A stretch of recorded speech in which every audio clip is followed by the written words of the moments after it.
of Ife in big regret, like deep regret for marrying Olori Ebony.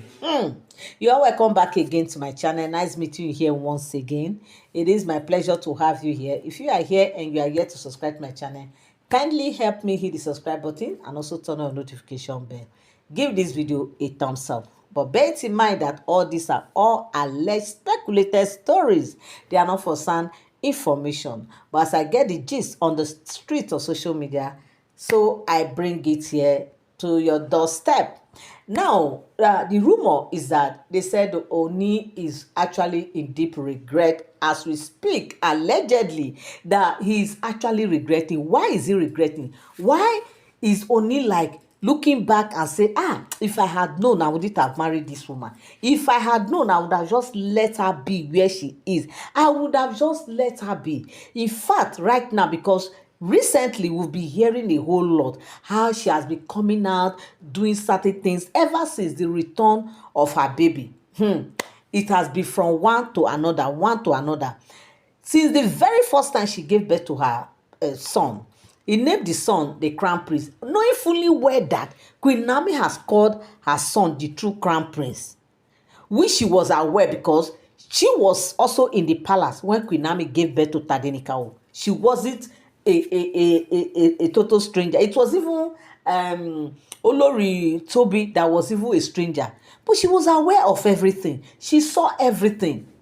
She was part of the whole ceremony that took place when Tadenikawo was born. So for Ooni to like, for Ashley, who happens to be there from the beginning, she participated. She was there when Tadenikawo was named. Like everything that took place, Ashley was right there on the floor. And in fact, you know, she has a mission. She has plan why she was there in the palace. She was there from the beginning before Queen Naomi. In fact, she was in the palace when they married Queen Naomi to the palace.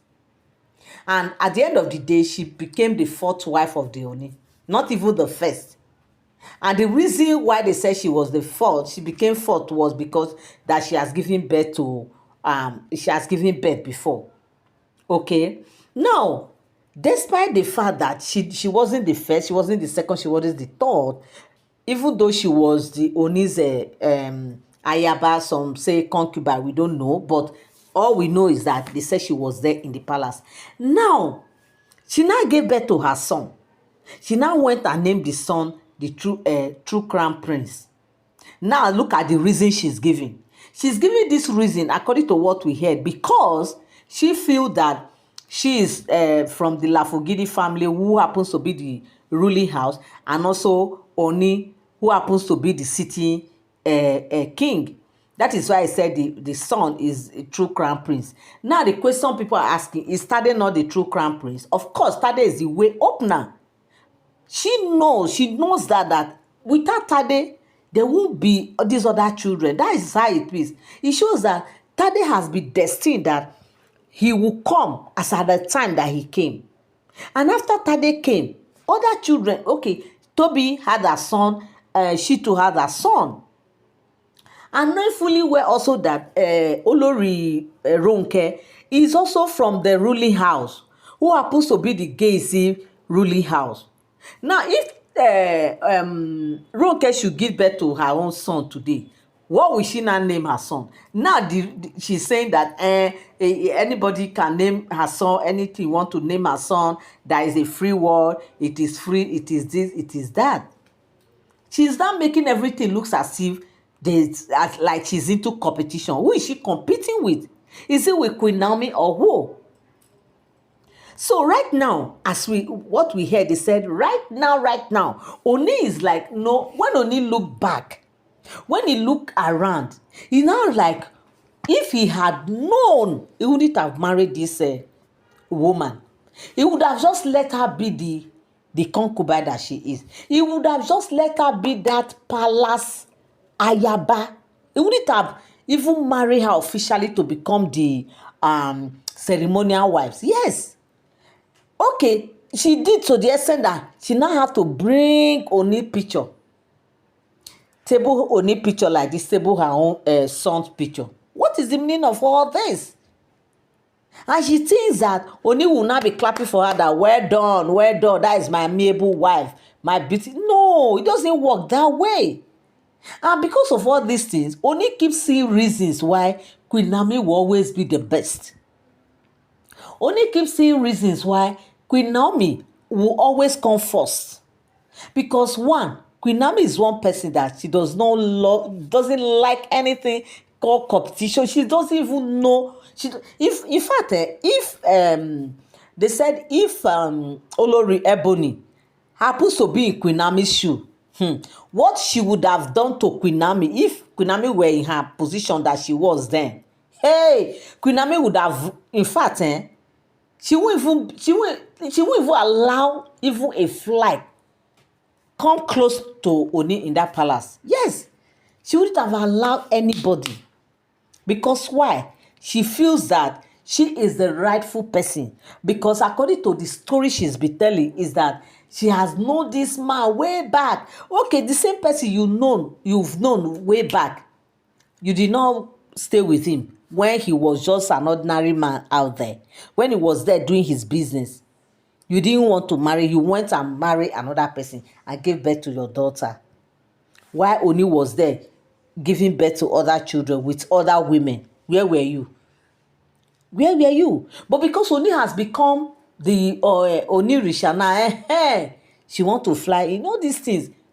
So right now, according to what we heard, they said Oni is saying that allegedly that Oni is like, no. This woman, he wouldn't have anything to do with her. He would have just stayed far away from her. He would have just cleaned off his hands because the way and manner she is going about everything in this palace, the way she carry herself, the way she dresses, the way she talks, the way she do things on social media is as if she's into serious competition. And the question is, who is she competing with? Is it Queen Naomi? Queen Naomi, that when Queen Naomi was in the palace, she was just like a normal palace girl.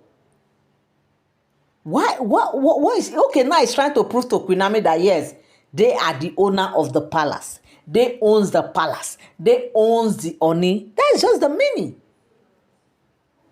Now, for a king to be saying that he actually looking back, he said no, he would have just let her be. He would have just let her be. Bringing her into this Olori fold now is like, oh my. Like, it's like making her feel like she has achieved something big. Just because she wants to give birth to a son who will carry the royal blood, who will be a blue blood. That is just the meaning. Because what people are saying is, what of Ronke, who is also a royalty, if she should give birth to her son today, do you think Ronke will behave like this? Of course, no. And that's the reason why they said Oni has chosen Ronke over every other Olori in the palace right now, because he knows that Ronke can comport herself. Ronke is like she's well matured and she knows exactly how to handle issues. And that's the reason why Ronke happens to be the one always in the palace, welcoming guests and tidying up things in the palace, who he knows that he can at any time cover up for him. Because there was a time that some expatriates actually visited the palace. Of course, it was Ronke's duty to welcome these people. Of course, Ronke is the one in charge, is one doing into her direct stuff and all that. But Madam Peperepe will not allow Ronke to attend to her guests in peace. She came out. Instead of her to be inside, not see her baby, she came out. Ronke wanted to start giving the address to these people. She just came, and of course, she just let her be, because already Aderonke understood the fact that she has come. She just okay. My mate here will help in giving out you people address, and that was how Ronke gave her the address, and she was just giving it to these people. All that is for what? So all these things that she has been doing ever since she returned to that palace, the way she carry herself, the way she dresses, the way she talks, the way she do her thing. They say Ooni is like, no, why did I even marry this one? I would have just let her be. That was why at first he didn't consider her. Second, he did not consider. Third, until fourth time. After much consideration and after much consultation and everything, of course, they said, we know her now. Everybody know that she knows how to consult very well. Maybe she has done a whole lot of consultation, rituals and everything until Ooni had to still marry her in. Because according to what she said during her child naming ceremony, she actually said that if she want to start narrating her story, her journey with her husband, hey, they will break. They will, in fact, they will dark and they will break. Like, she will keep on talking, there won't be full stop, because she has a whole lot of story to tell about her journey with her husband, to tell you what this woman actually went through before she became an Olori. And of course, maybe she actually wanted Queen Naomi out, because she has seen it that without Queen Naomi being out of the palace, she cannot become one of the Oloris. But the fact is, after all these things that she's doing, because Ooni has to be, also be careful, because right now Ooni is like, I don't know what this woman will come up with tomorrow. I don't know what she can do tomorrow, because already she's doing too much. Now Ooni is saying actually he regretted getting married to Ebony, according to what we heard allegedly. My people, is not a small thing. Thank you so much for always tuning in. To all my returning subscribers and all my new subscribers, I appreciate you guys so much. I love you guys so much. And I say God bless you for always standing by. Thank you so much till I come your way again. Bye-bye. Do have a beautiful day.